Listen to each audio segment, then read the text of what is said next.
Baghdad शहरबाट केही टाढा एउटा सानो बस्ती थियो जहाँ एक वृद्ध व्यक्ति आफ्नो जीवनका अन्तिम दिनहरू बिताइरहेका थिए। उनी शान्त र नम्र तर बुद्धिमान व्यक्ति थिए। उनका 5 छोराहरू थिए, जसमध्ये सबैभन्दा जेठा युसुफ थिए, जो एक जमिनदार थिए। युसुफ दिनभर खेतमा मेहनत गर्थे, जमिनको हेरचाह गर्थे र बालीनालीको ख्याल राख्थे।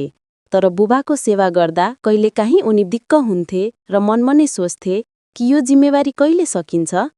साँझ युसुफ थकित भएर खेतबाट फर्कँदा उनका वृद्ध बुबा हकिमले चुपचाप छोराको थकान महसुस गर्थे। हकिमको मनमा छोराप्रति अगाध प्रेम थियो, तर उनी केही नभनी केवल आफ्नो आँखा झुकाउँथे। केही समयपछि हकिमले आफ्ना छोरा युसुफको व्यवहारमा परिवर्तन महसुस गर्न थाले। उनी जान्दथे कि युसुफ आफ्नो थकान र जिम्मेवारीको बोझले दब्बिएका छन् र सायद उनलाई यो महसुस हुन थालेको थियो कि वृद्ध बुबा अब उनको लागि बोझ बनेका छन्। युसुफको रुखो व्यवहारले उनका बुबालाई चिन्तित तुल्यायो। उनी आफ्नो जीवनका अन्तिम दिनहरू शान्तिपूर्वक बिताउन चाहन्थे, तर युसुफको बेवास्ताले उनलाई दुखी बनायो। केही समयपछि हकिमले युसुफलाई नजिक बोलाएर भने, छोरा, मलाई थाहा छ तिमीमाथि बोझ बढेको छ। चिन्ता नगर, म धेरै दिन तिमीसँग रहने छैन। 2-3 दिनपछि म अर्को छोरा कहाँ जान्छु। तिमी आफ्नो काम र जीवनमा ध्यान देऊ, मेरो लागि चिन्तित नहौ। यो सुनेर युसुफ केही बेर मौन रहे। उनको मनमा पश्चातापको हल्का लहर उठ्यो, तर उनका ओठमा कुनै शब्द आएनन्। केही दिनपछि वृद्ध हकिम युसुफको घरबाट निस्केर अर्को छोरा फारूक कहाँ गए, जो एक सफल व्यापारी थिए र उनीसँग धन सम्पत्तिको कमी थिएन। वृद्ध बुबा फारूकको घरमा बस्न थाले, तर फारूकको व्यवहार पनि दुःखद थियो। फारूकको लागि व्यापारको व्यस्तता बढी महत्त्वपूर्ण थियो, जबकि उनकी श्रीमतीले ससुरालाई सधैँ व्यवस्था गर्थिन् र उनीसँग कुरा गर्ने कष्ट पनि उठाउँदिनथिन्। हकिम दिनभर चुपचाप एक कुनामा बस्ने गर्थे, मनमा आफ्ना छोराहरूको बदलिन्दो प्रेमको पीडा बोकेर, तर आफ्नो पीडालाई कहिल्यै मुखमा ल्याउँदैनथे। वृद्ध हकिमको समय दुःखका साथ बितिरहेको थियो। एक दिन फारूकले आफ्नी श्रीमतीको कुरामा लागेर बुबालाई भने, बुबा, तपाईले मलाई व्यापारमा मद्दत गर्नुपर्छ, ताकि तपाईको उपस्थितिको मलाई पनि केही फाइदा होस्। यो सुनेर वृद्ध हकिम मौन रहे। उनको झुकेको ढाड, कमजोर हात र थकित शरीरले उनी अब कुनै पनि कामको लागि योग्य छैनन् भन्ने गवाही दिइरहेको थियो। तर उनले आफ्ना छोराको कुरामा नराम्रो मानेनन्, किनभने उनी जान्दथे कि फारूकले उनलाई केवल जिम्मेवारीको दृष्टिकोणबाट हेरिरहेका छन्, प्रेमको होइन। रातिभर वृद्ध बुबाको खोकी र पीडादायी आवाजले दिक्क भएर फारूकी श्रीमतीले भनिन्, यो वृद्ध मानिसले हामीलाई थप दुःख दिइरहेको छ। उनका अरू पनि छोराहरू छन्, त्यहाँ पनि त जीवन बिताउन सक्छन्। फारूक पनि कम उदार व्यक्ति थिए। उनले आफ्ना वृद्ध बुबालाई भने, बुबा, यदि तपाईलाई समस्या छ भने केही छैन, चाहनुहुन्छ भने अर्को छोरा कहाँ जानुहोस्, त्यहाँ तपाईँ शान्तिपूर्वक रहनुहुनेछ।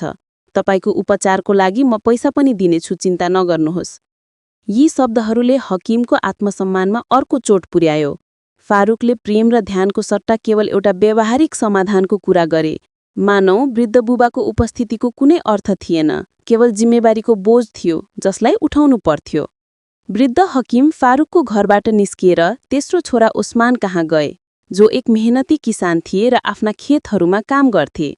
उनले आफ्ना बुबाको सम्मान गर्थे, तर उनीसँग पनि धेरै समय थिएन। उनी दिनभर खेतमा व्यस्त रहन्थे र साँझ घर आएर श्रीमती र बच्चाहरूसँग समय बिताउँथे। वृद्ध बुबाको रोग र मनको गहिरो उदासीप्रति उनको ध्यान कहिल्यै गएन। उस्मान बिहान काममा जाँदा उनकी श्रीमतीले सधैँ आफ्ना बच्चाहरूलाई ससुरा कहाँ राखेर उनीहरूसँग खेल्न लगाउँथिन्। वृद्ध हकिम, जो रोग र कमजोरीले काँपिरहेका थिए, यो दृश्य देखेर मनमा गहिरो दुःखको शिकार हुन्थे। उस्मानको घरमा बुबाको अवस्था झन खराब भइदै गयो र अन्ततः उनी त्यहाँबाट पनि गए। यस पाटक उनले चौथो छोरा अहमद कहाँ जाने निर्णय गरे। अहमद, जो एक धोकेबाज र लोभी मानिस थिए, आफ्ना बुबालाई स्वागत गर्न धेरै खुसी थिए। अहमदको खुसी केवल लोभका कारण थियो, न कि आफ्ना बुबाप्रतिको प्रेमका कारण। अहमदले आफ्ना बुबालाई सम्मान दिए र भने, बुबा, तपाईलाई यहाँ बस्न कुनै कष्ट हुने छैन। समयसँगै अहमदलाई थाहा भयो कि वृद्ध बुबासँग कुनै धन सम्पत्ति छैन। त्यसपछि उनले पनि बुबालाई व्यवस्था गर्न थाले। अहमदकी श्रीमतीले आफ्ना ससुरालाई बोझ सम्झेर उसकी कुनै सेवा गरेन, बरु उल्टै उनलाई दुःख दिए। ऊ सधैँ गुनासो गर्थे र बुढो बुबालाई आफ्ना काममा बाधा ठान्थे। तर उसको पनि के दोष, किनभने उसका छोरा नै आफ्नो बुबाबाट टाढा भइसकेका थिए। अहमद पनि व्यापारमा यति व्यस्त भयो कि आफ्ना बुबाको अवस्थातिर कहिल्यै ध्यान दिएन। यसैबीच बुढो हकिमको स्वास्थ्य र शरीरको अवस्था छिटै बिग्रँदै गयो। अन्ततः एक दिन अहमदले पनि हात उठायो र भन्यो, बाबा, अब तपाईँ यहाँ बस्न सक्नुहुन्न। मलाई तपाईँको हेरचाह गर्न समय छैन। तपाईँलाई अरू कतै जानुपर्छ। यी कठोर शब्दहरूले बुढो हकिमको मन टुक्रियो। उनले अन्ततः सानो छोरा अब्दुल्ला कहाँ जाने निर्णय गरे। अब्दुल्ला सबैभन्दा कान्छो र गरिब छोरा थियो, जो दैनिक ज्यालादारी गरेर गुजारा गर्थ्यो। ऊ कमाएको पैसाबाट बुबाका लागि औषधि किन्थ्यो र घरको खर्च चलाउँथ्यो। अब्दुल्लाकी श्रीमती पनि इमान्दार र सच्ची थिए। उसले बुबालाई मनदेखि माया गर्थी, उनीहरूको बुढ्यौली र रूपको पीडा बुझ्थी र सधैँ आमा बुबा जस्तै उनको सेवा गर्थी।